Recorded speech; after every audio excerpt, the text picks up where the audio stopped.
okay, now that you're here, if I give you all these things, are you still going to be a believer? Yeah.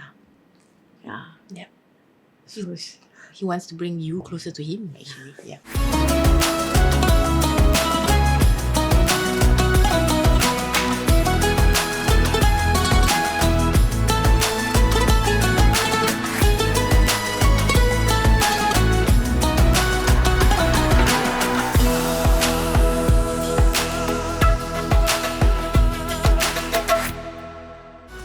Hello and surprise! And welcome to a very special mini-series of This Is as we approach Ramadan. Now we do have quite a lineup for you, so I do hope that you will stick around. And this special mini-series is brought to you by Jamia Singapore. Now, Jamia Singapore has been empowering communities since 1932 and they are dedicated to the welfare and development of the community, transcending race and faith. Their efforts span across education, welfare, community outreach and fostering interfaith harmony. So, Jamia has an event coming up, which is the Singapore Muslim Festival that will run from the 7th to 9th February to promote greater understanding and appreciation of Islam and love for Prophet Muhammad, peace be upon him, among Muslims and non-Muslims alike, to provide a platform for local and international scholars to share insights about Islam and the Prophet and to foster greater understanding, unity and respect among all faiths and cultures in our society. I'll share more about the event highlights at the end of this episode, so be sure to stay tuned till the end. Details and links will be in the description box. Ladies and gentlemen, one of the most talented actress and singer with the most soulful voice I have ever heard. Please give it up for Cassandra Spikerman! I mean, you laughing really, are you? Why? Why you laugh? thank you lah. It's soulful, voice. Right. Thank you very much. You're so soulful voice. No. Mine the soul left already.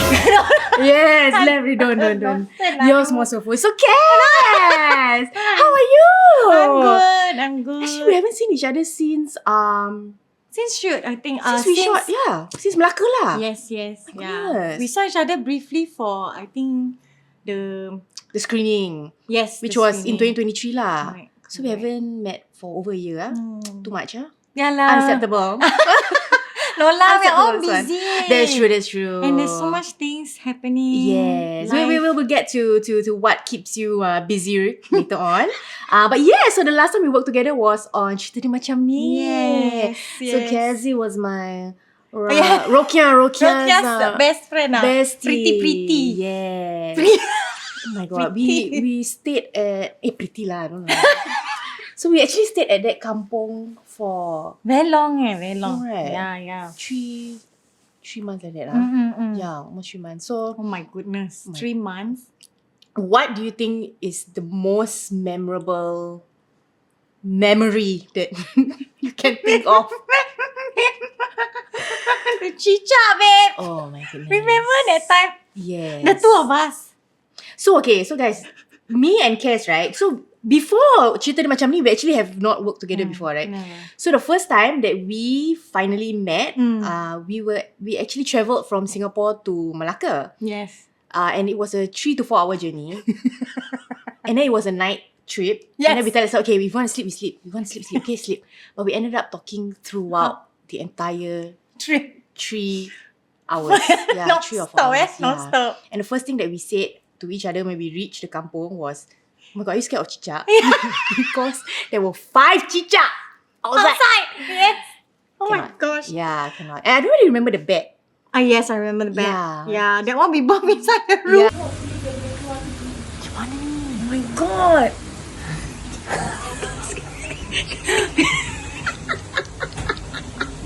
So we are the 2 most useless people in the house lah. Yeah.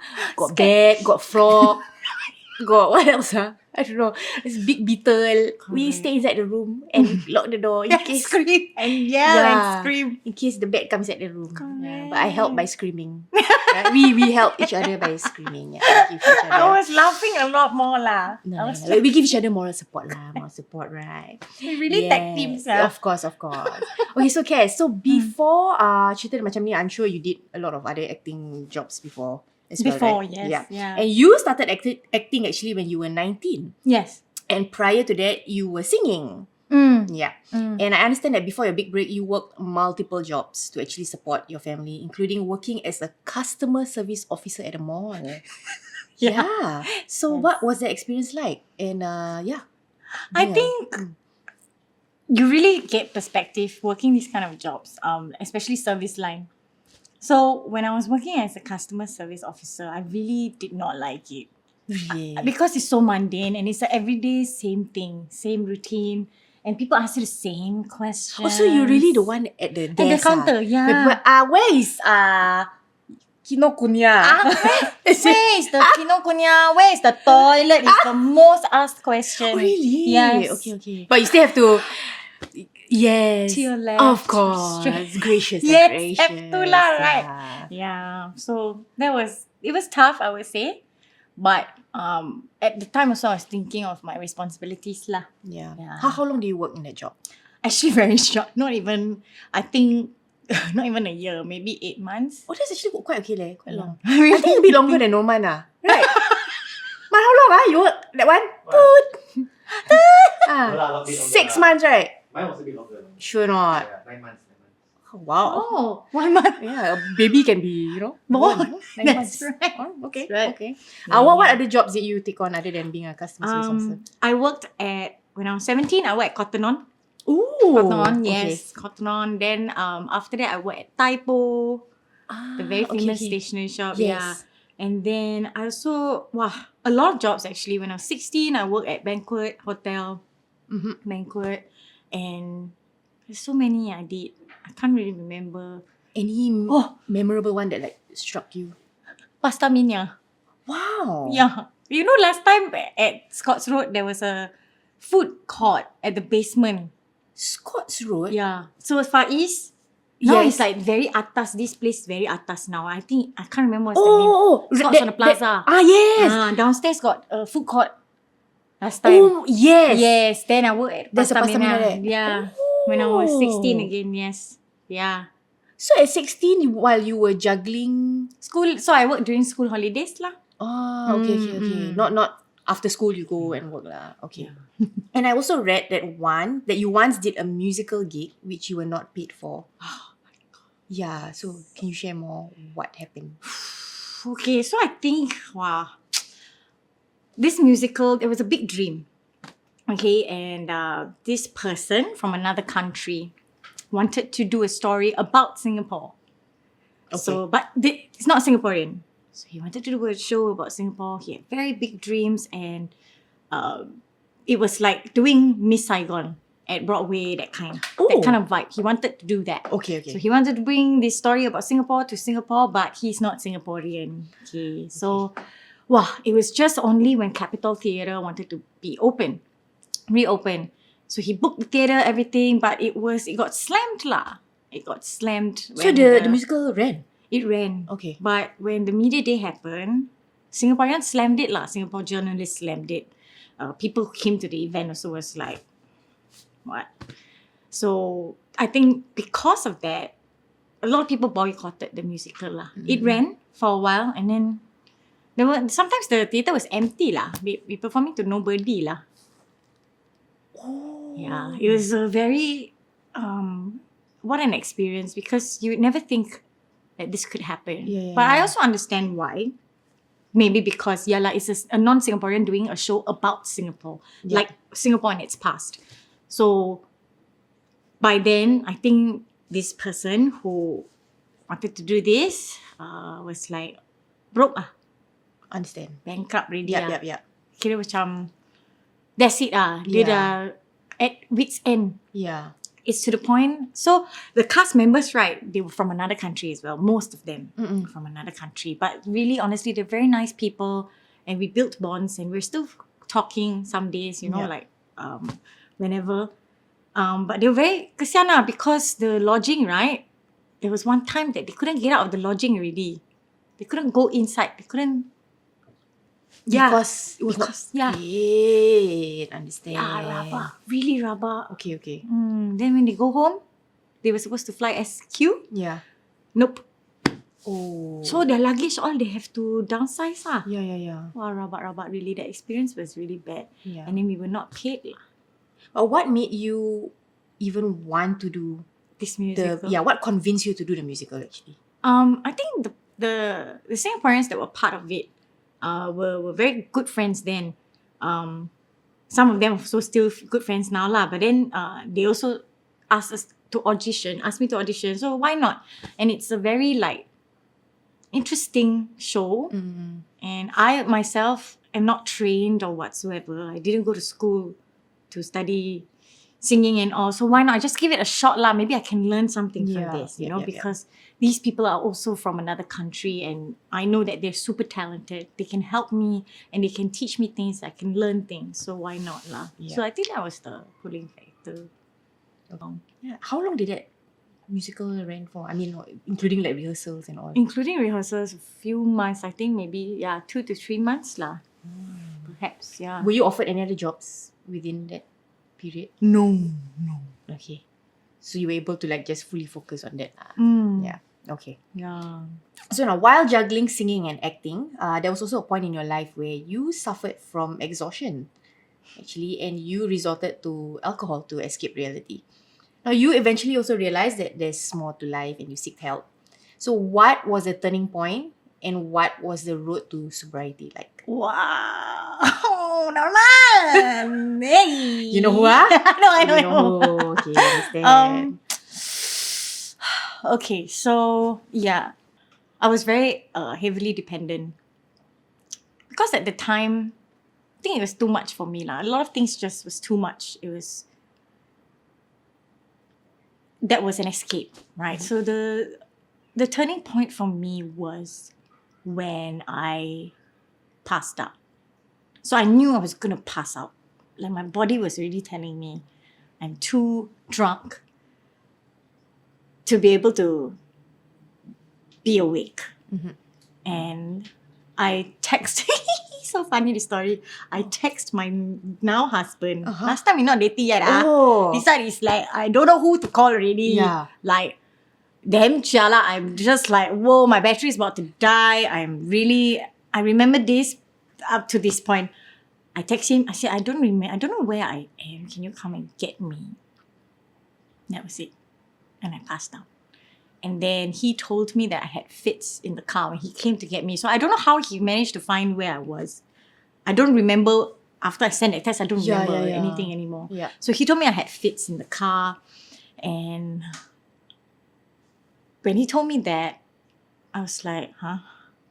Gone so bad, man. Gone so jialat, man. And then he said, yeah, you had fits. So I hope you are okay. I don't...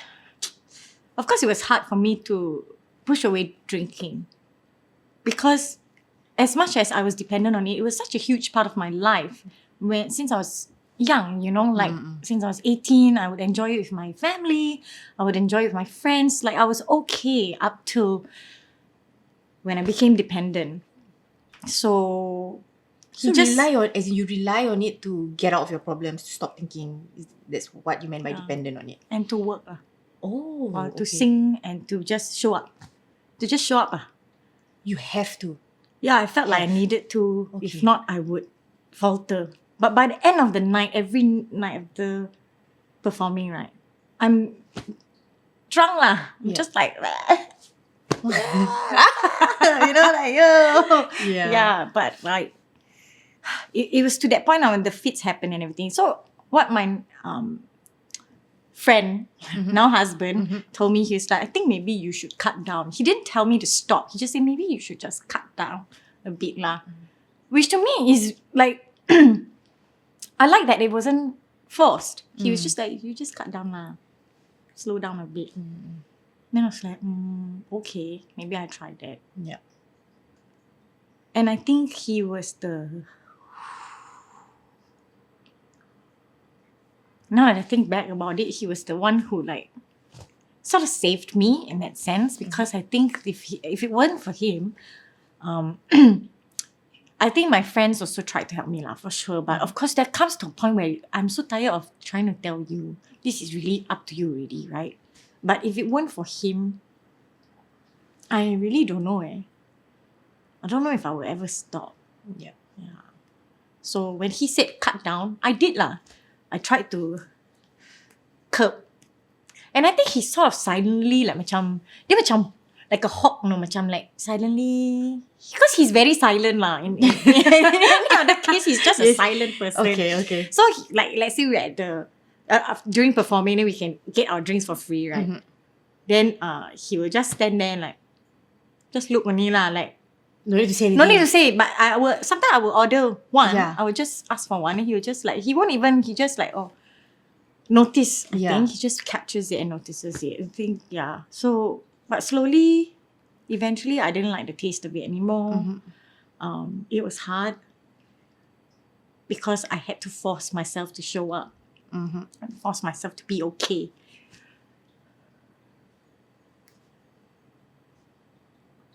Yeah, it wasn't easy lah to pretend everything is okay, because I wasn't okay. I really wasn't. But I think having him just there, just the presence, really guided me slowly. Yeah. But you pulled through. Yeah, you did. So you should be proud of yourself. Yeah, man. Yeah. Yep. Okay, so Cass, when you wanted to pursue acting, your loved ones were actually quite reluctant. Why and how did they finally accept it? I think when they started to see that I could do it, I could actually use this talent to gain, to help support my family and all. I think when they started to see that, oh, she's actually not bad, she can actually do it. Or like when they watch my stuff, they're like, oh, actually she really not bad. So I think when they started to realize that, okay, she's kept her word, she's able to be responsible, then that's when they started to be okay. I think more so for my mom, because she was very worried lah. Yeah. In general, like, okay, you got like the bills, the this, the that, the food, house. Of course, at the beginning it was tough lah. But slowly, when she started to see, okay, that I could help her and stuff, then they eased into it lah. She eased into it. Like, okay, let you do this lah. But why were they reluctant in the first place? Is it because you are the sole caregiver of your family? I think that's really it, because of course when you are the sole breadwinner, you have a lot of things to think about. It's the household. Practically you are taking care of the household. So they worry like, hey, what if you cannot pay the bills? What if you cannot do this? What if you got no time for this? What if like something happens? Do you have like enough? That kind of stuff. Yeah, I think the biggest worry was, are you able to take care? Are you able to do it or not? Yeah. Why don't you get a full-time job? It's easier. Yeah. Right. I had been doing it for over 10 years lah. I think the singing job really helped as well. Can you share just why your mom is unable to work or? She suffers from glaucoma. So that means the optic nerve is completely damaged.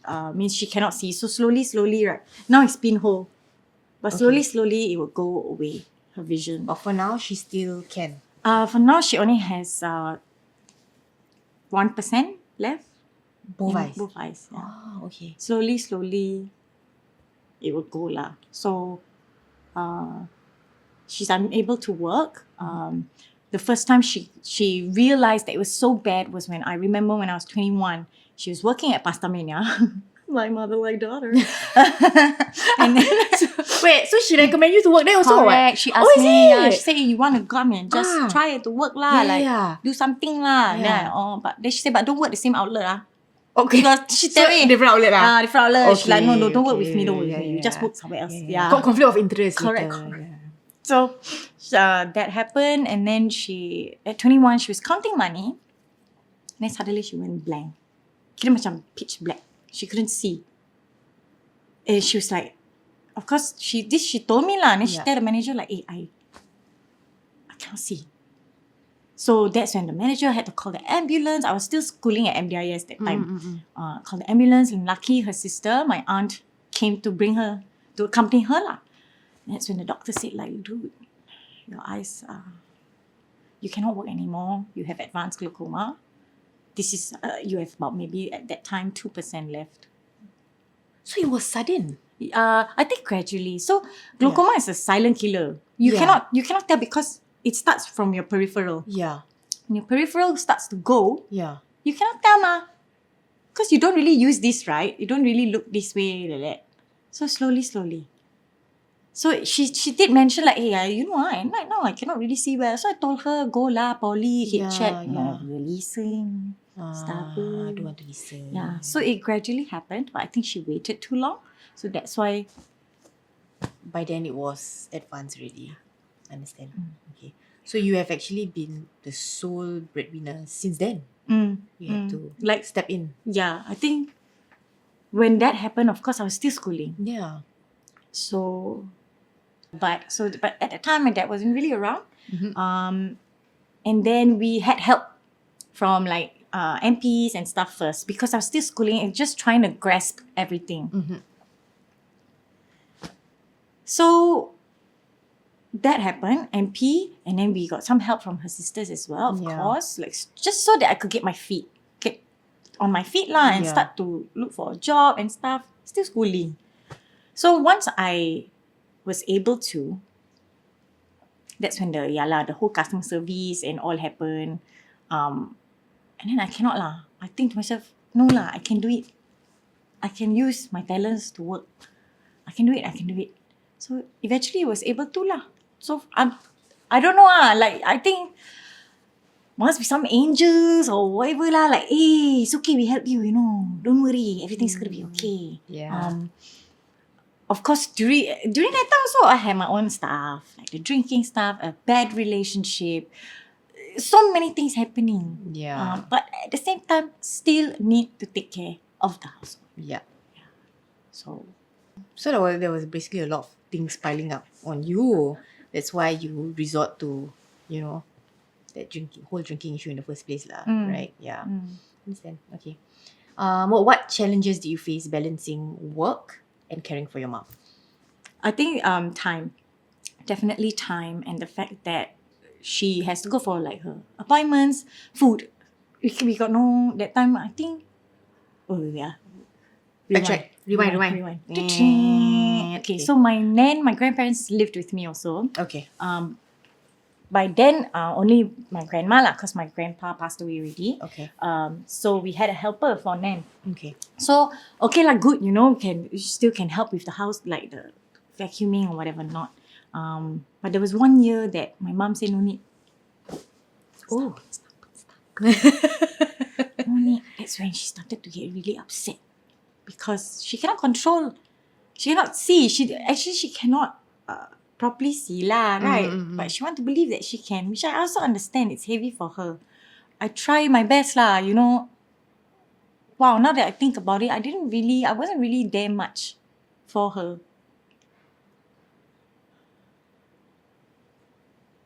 Yeah, I wasn't really around because I was working.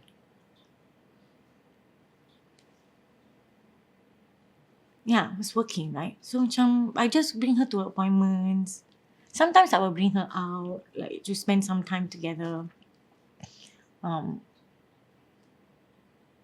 didn't know how to juggle it. I was so young. It's probably 22, 33, 22, 33. So young. Like I also want my friends. I also want to go out. I also want to have a life, right? So I did what I knew was best at the time. Yeah, which I don't really remember lah. But now that I think about it, I didn't really actually spend much time with her because I had to work. And I also wanted my own life. Which I feel also happened to my mom. Yeah. when my dad first left us. She was working so much. She didn't have time for me. And she also wanted her own life lah. She also wanted to get back on her feet, right? So it's really macam a cycle lah. Macam, whoa. Oh, okay. Yeah. Okay, so actually initially you shared that you live with your mother and your grandmother who is 101 years old. So I thought I heard wrongly just now. So, yeah, 101. Huh? 101%?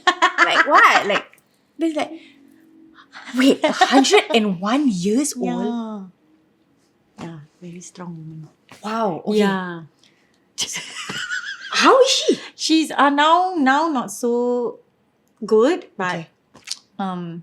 she's still fighting, I would say. I don't know what she's fighting for, to be honest. She's really led a very good life, but again lah, it's not in our hands, right? So she's just fighting, I would say. But she's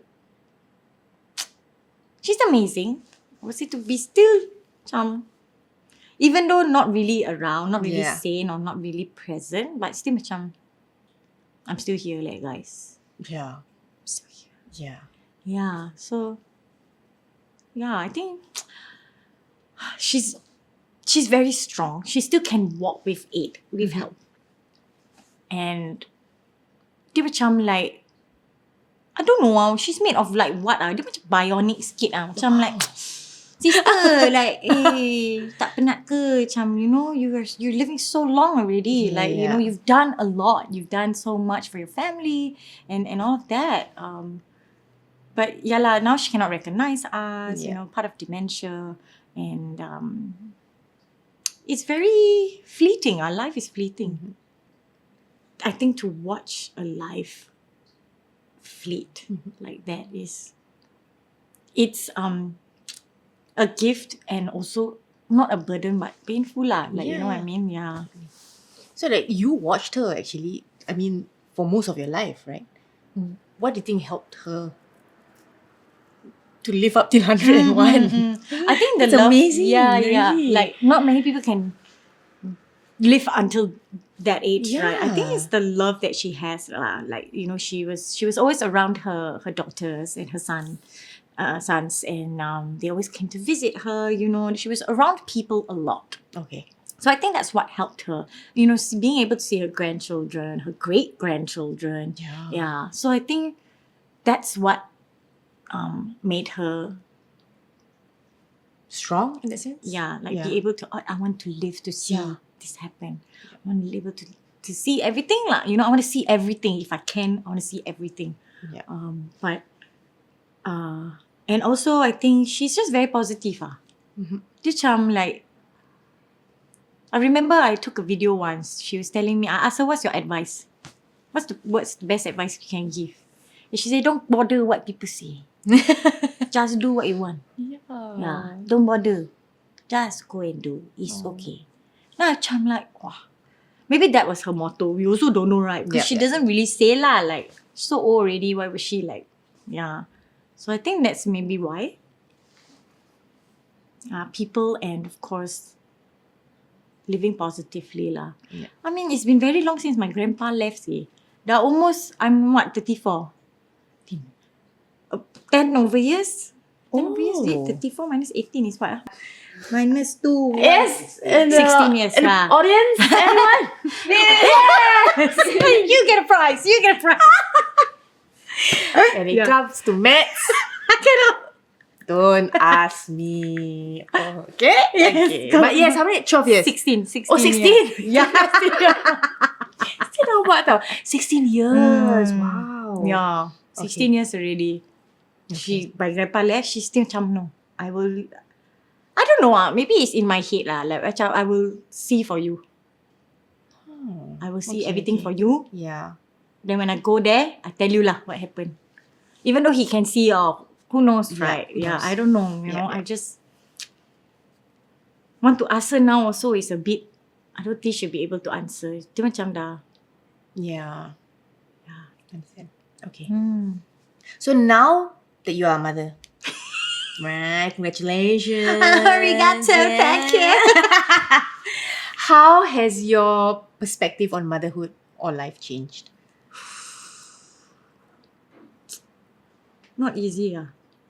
I think mothers, right, they go through so much unseen things. As much, yeah, very happy. Yeah, of course, we're baby. And I think a lot of people forget the mom. Yes, of course, you want to come see the baby and stuff, but what the mom goes through, right, is beyond anything, And I think sometimes people forget that, especially people who aren't mothers. Like, no disrespect, by the way. Yeah, like, I'm just speaking based on No disrespect. Yo. Yes, Yeah. carry on. Carry on. no, like I get it, you won't be able to understand, which happened to me. I was that person. I was somebody who didn't understand what a mother goes through. And I felt so bad because I was like, sheesh, I was not there as much as I could have been for most of my friends who are mothers now. And I think my perspective changed in a way where our problems are so small. This life is here, and it's right in front of me. It's big. It's like it's there, and I have to take care of this person now. Macam, huh? I have to feed you. Oh no! Yeah, but that I really have so much respect for mothers, for fathers alike, because it's not easy to wire your brain to be super strong enough to macam, okay, I need to be strong for this person. I need to be sane for this person because this person is going to look at me as an example on how to live life. Yeah. Wow, I tell you, I have so much time to like reflect, right? So like, damn myself. Yeah. In these past few months, yes, understand. While washing Bottles. That's yeah, we reflect on life. Understand, yes. But yes, Cass, as you mentioned, your journey to motherhood hasn't been a smooth one actually. And firstly, I just want to thank you for agreeing to share this. I mean, of course, we want our guests to be comfortable sharing. But we do feel that this is something me and Roman felt that we should ask you first lah. So thank you for agreeing to this. Unfortunately, you had a miscarriage a couple of years ago. So how did you cope at that time, and how did you regain your strength? One is you.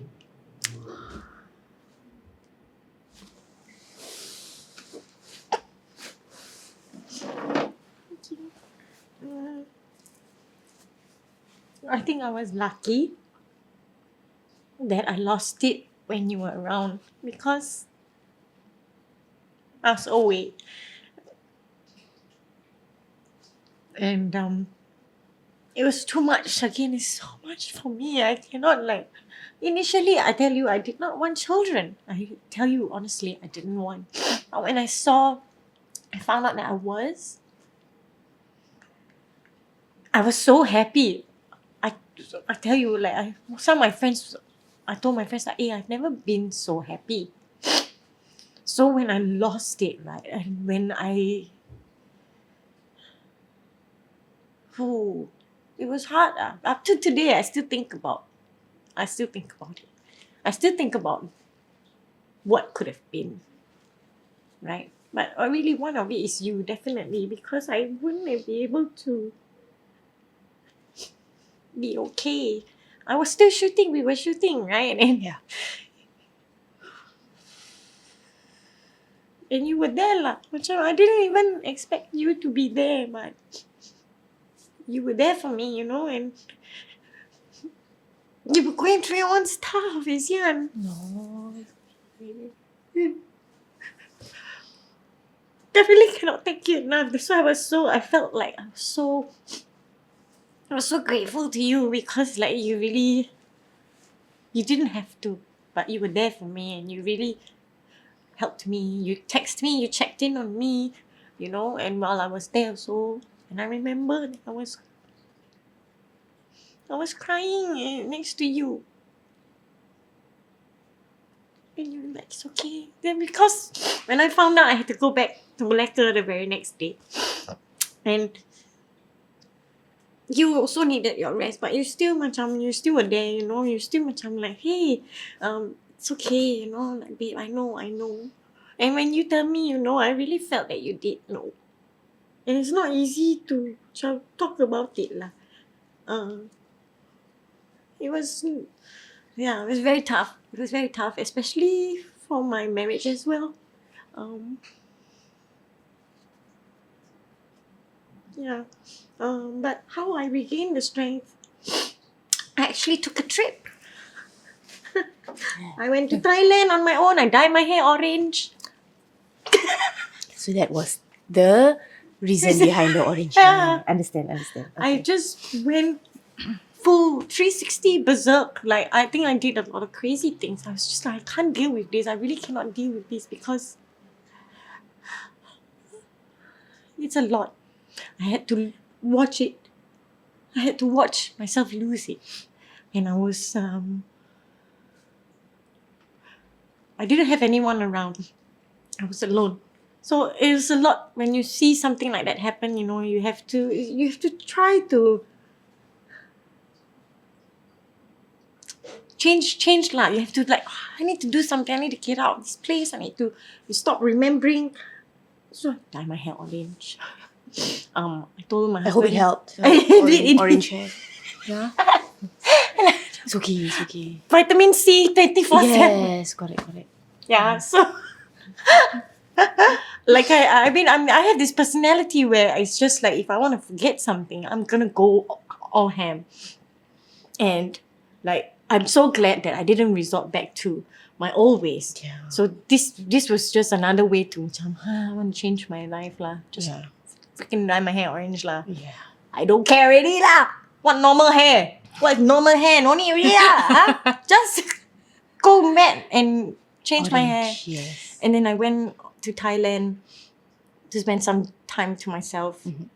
I actually did yoga every day there, and like, you know, reflecting, there was a reason. I think that there was a huge reason why that happened. And come to think of it, I talk to Allah every day. I'm like, dude, I talk to him like this, by the way. Like, No judgment. Yeah, I just like, We listen, we don't judge. Yes, we same. like, yo, man, whatever. Yeah. Why did this happen? You know. But I know why. Also, then after a while, I start to realize that maybe it had to happen for me to realize that I actually do want to be a mom. And people like you come at the most unexpected times, you know. And I think our connection is just it's very different from what I've experienced over the years in this industry. And I get to meet people like you, you know, and I get to see the beauty of people. I think it was also a test of my marriage. After a while, miscarriage is not something that you just forget. Mm-hmm. Miscarriage is something that will stay with you forever. People don't talk about it. As much as even if it didn't have a heartbeat or whatever, but you had that feeling, it will stay with you forever. So what I did was just try to, I don't know, accept that, okay, this happened. It's always going to be a part of you. And somewhere out there, you know, dia dah macam, it's okay, man. You know, it's okay, mama. It's okay. I'm here. It wasn't meant to be, but I've got another one now. Eventually, you just have to move on. Yeah. I think that's really all I can say. You just have to move on because there's bigger things, I guess. There's a big reason as to why everything happens. Yeah. As much as it's tiring lah. And how soon or how much later after that did you realize you were expecting? Last is September. Mhm. 4 months after. Wow. Very close friend of mine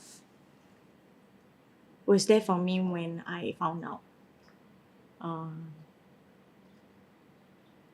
Farah, you know Farah? She do Branyani and all lah. And she really was there for me. Like she's like, it's okay. I told her because I was working on as a AP. Yeah. Oh, for? For Haikal nak jadi chef. Okay, okay. During then, yeah. So you were working when you found out? Yes. Okay. So I took the test, right? Then I passed to her. I said, can you just look at it without telling me? Just don't tell me, I'll tell you when I'm ready. Mhm. Then after she, okay. I wash my hands. I look at her. Then she just looked at me.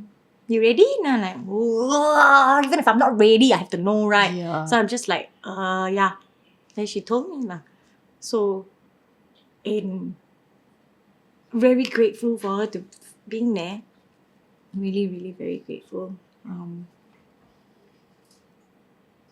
didn't want to tell my husband. I was so scared. So scared. And I found out on our dating anniversary. Oh. Our together anniversary, Yeah. you know? Yeah. And I was like, but I have to tell him lah eventually. So what I did was after I found out the test, I like, okay, never mind. I had to do a shoot for the podcast, the Hantu podcast. We are Hantu. After that, I told Farah, I said, can you bring me to the A&E to confirm it. Yeah. Okay, so she followed me and everything, and it was confirmed lah. There was a heartbeat. It Yep, was yep. like,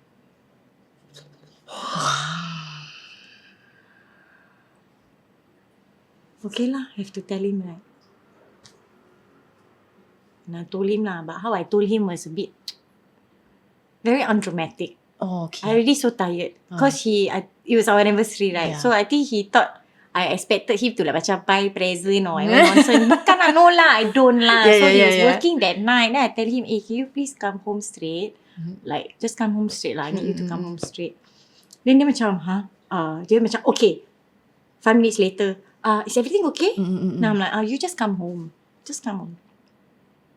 Dah so long already I wait for him. So he went to buy present first after work. Allah. So funny this fella. Then after that, I sleeping already, no. I sleeping. So the scan right, I put in envelope. I sleeping already, alamak. Then he come home. What happened? What's going on? Then I'm like, I sleepy, no. Just take the envelope and give him lah. See lah. I go back to sleep. And how's his reaction? Yeah, he was like, why you never tell me? Nangis. Allah. And I'm like, because I said, never mind, tomorrow talk lah. I tired now. I want to sleep lah. Like, I think it was a shock for him also lah. Okay.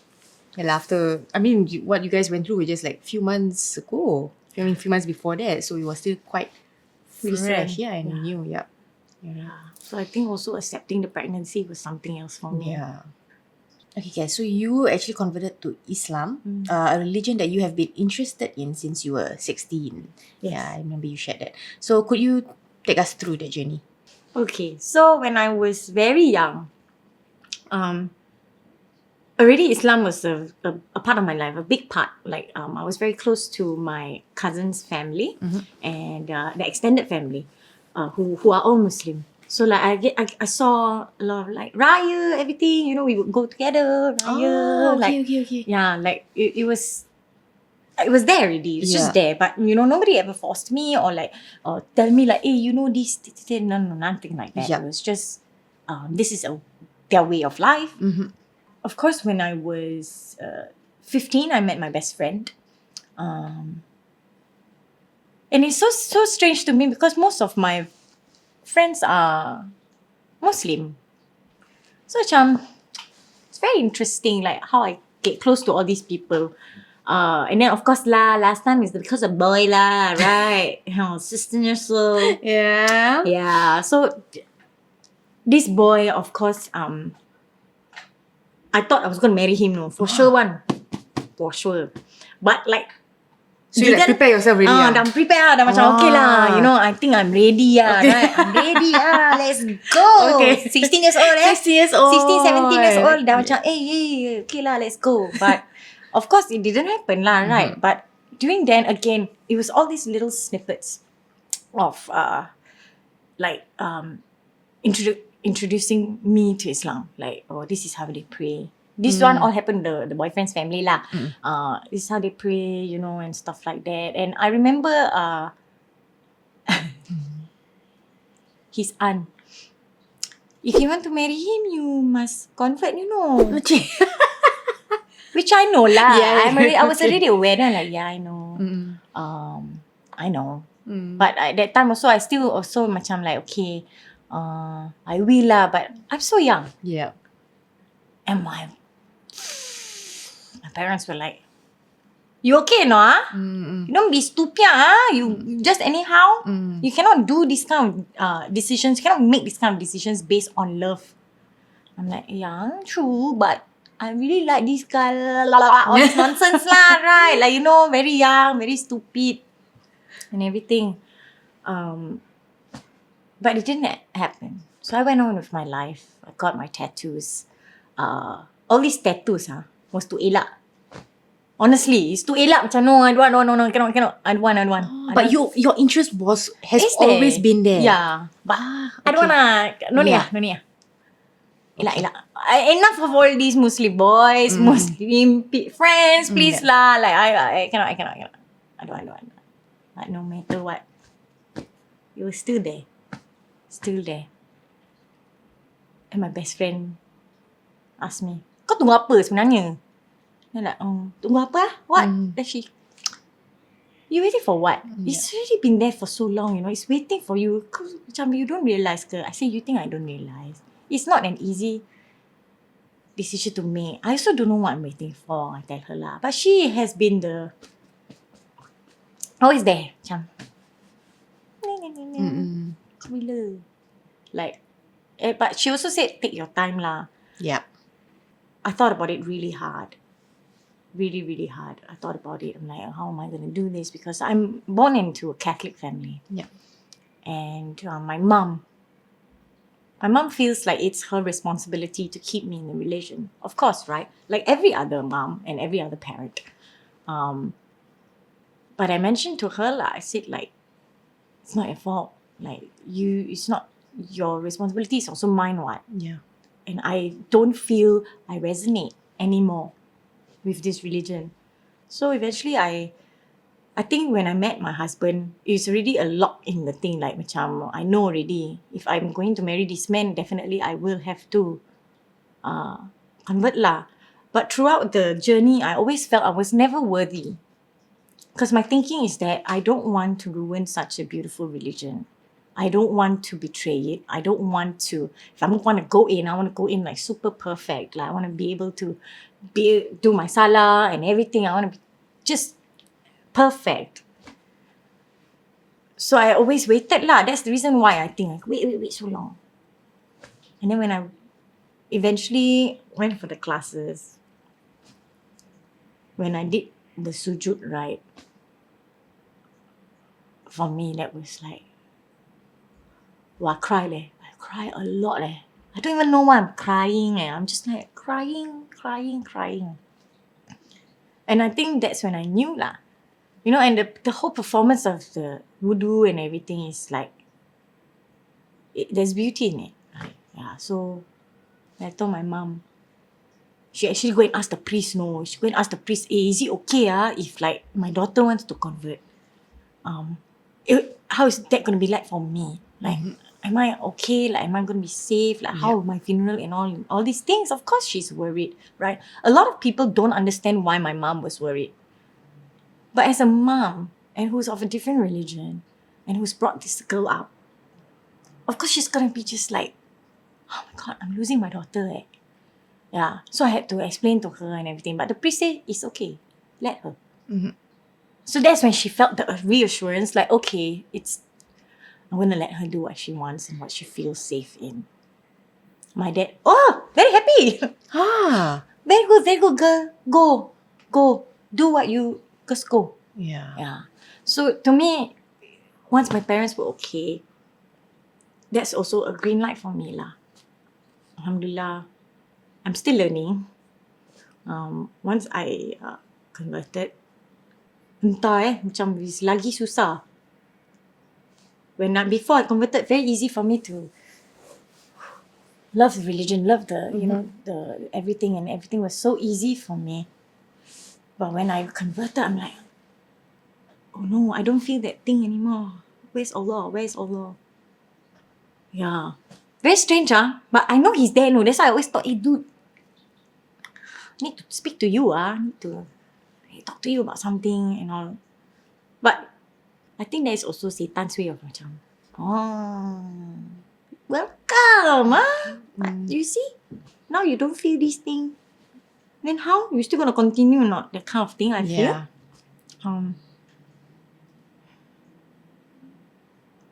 But that's why I think all these things happen.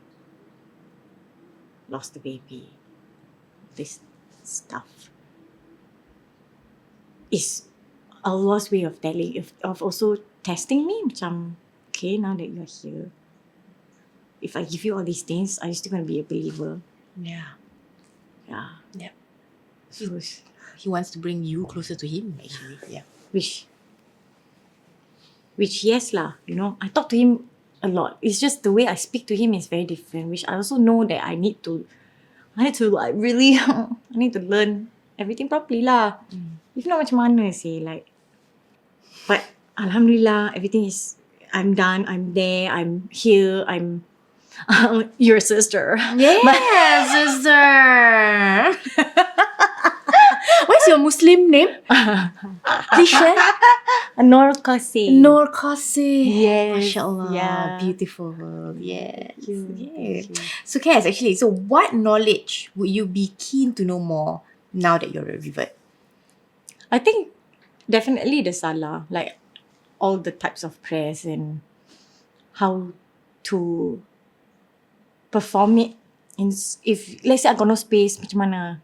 If like I cannot even do the sujud, how do I do it? Like, is there an alternative? Is there another way to perform the prayer and everything? And how to be a better Muslim lah. Like, how do I stay the same? Macam cage. Like kecoh, but at the same time, like, devoting myself to Allah lah. Yeah. Like, how do I do that without entirely losing my personality? Because my personality also can be very like rough in market. Pasar, I mean. Yeah, Yeah. market also can. Yeah. Which market you want? Pasar. Okay, pasar. understand. Like, I'm very like macam, Understand. yeah, so how do I keep that part of me, but also being able to be a better Muslim lah. Yeah. Mm. Yeah. I mean, I totally understand what you mean. Like, I mean, likewise. I'm also cage, using your terms, huh? Cage and market.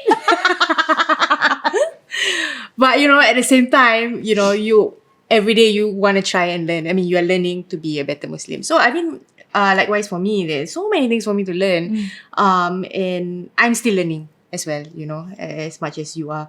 So, yeah, we are all learning together lah. So I just hope that you don't feel that, you are a convert and you are left behind. Yeah, because we are all around you and we are here to help and support one another and, learn together. Yeah, and not just giving knowledge just like that. We are all learning together. That's what I really truly feel. Yeah, so thank you so much, Cass. Of course. Yeah, thank you for being so open lah. Yeah, we really, really appreciate it. I think there's actually a few things that I didn't know about you. Yeah. Yeah, like all the customer service and yeah, I'm so sorry I didn't know about your mom. It's okay. I mean, I knew at that time when we were in Malacca that you were the caregiver lah. You were taking care of her, but I didn't know at that time whether it was my place to ask what she was going through. But thank you so much for sharing and being so open. And and thank you for sharing with us about your journey, being a revert. Thank you for asking. Yes, and welcome, sister. Sister Cage. Stickage market. Yeah. So actually, if I wanna, because we are actually in collaboration with Jamia, right? So Jamia is actually doing an event. I'm sure you know Singapore Muslim Festival, which is for everyone actually, Muslims and non-Muslims. So so I will chat more about Singapore Muslim Festival in a bit. But before that, I just want to really thank you so much. Thank you so much for coming on board. Is there anything else that you want to share to everybody? Listen. This one the market. This the market. This the market one. Listen Okay. better watch also. Okay, It's very good. It's very good. Okay, and of course, we would like to thank Jamia Singapore. Thank you so much for sponsoring our mini-series and for coming on board. Now, be sure to visit the Singapore Muslim Festival running from the 7th to the 9th February at Singapore Expo Hall 6. It'll be a 3-day event celebrating the beauty of Islam and its culture. And event highlights include a 90-meter LED immersive journey through Prophet Muhammad's, peace be upon him, life. Metaverse experience exploring sacred sites like the Kaaba and An-Nabawi Mosque, as well as historical artifacts, including the Kaaba key from King Khalid's era. So in addition to this, there'll also be a mega salawat led by Ustaz Sofyan and his group Darul Mujtaba, which will be held on Sunday, 9 February at 9 p.m. So there are so many things happening, guys. Those are just some of the event highlights that I mentioned. There's really, really so much going on. So please do head down to the Singapore Muslim Festival this coming Friday until Sunday. Okay? Today is 4th February, yeah? Got it right, This coming Friday, yes. 7 to 9 February. All the details will be in the description box. And one more time, we would like to thank our lovely, lovely, soulful sister, Nur Kaseh. Yeah? Thank you so much, Cassandra. And thank you, everyone. Do stay tuned to the next episode because this mini-series, but still got a few episodes. Correct. Better. Okay. So really, anything else you want to say? Enjoy your raya. Oh. Enjoy. Please indulge. Yes. Indulge. This is your time. Yes. Yeah. And I think that's about it. Sorry, I also a very awkward one. Why? I don't know. No. Okay, then we bring back the market case. Yeah, the market Case more natural, more relaxed. Okay, market case, go. Last one. Enjoy your raya, guys. Okay, make sure you eat all the kueh, your rendang, all this. Enjoy. Selamat Raya. Okay, Selamat Raya.